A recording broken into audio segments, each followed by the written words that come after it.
Welcome in as we take a look at this AFC South matchup. The Texans and the Jags.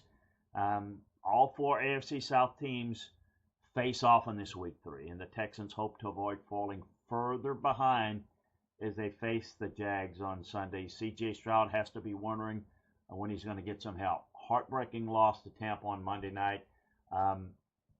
They still have the same problems with protections up front. I'm going to give you my early look at this game in a second. But I want to remind you to subscribe, like, and share so you don't miss any of our football content. And make sure that you provide some feedback so that that's the quickest way to help us grow. So appreciate you being here. C.J. Stroud, in addition to the protection problems, really needs his wide receivers to get healthy.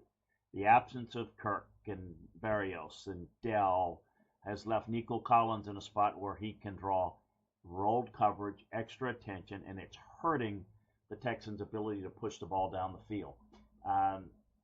The offensive line is not helping things. So you can't push the ball down the field if protection doesn't hold up. It's a revolving door problem there.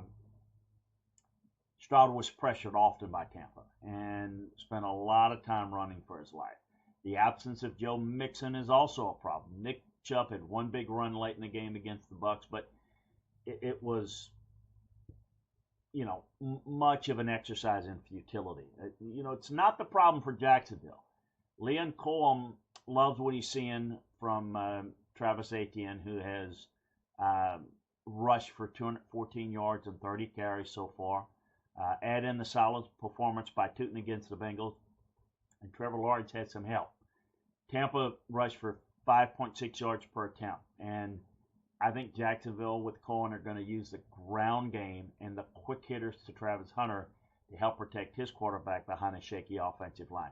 That's the difference in this game, and the reality is I like the under a little bit at 43.5. I just think that the Jags are a better team at this point. They're a 1.5-point favorite. They're just better. Yes, they've got some answers. Even though they don't have a great offensive line, they've got some answers and they're healthier. That's why I would favor them a little bit in this one.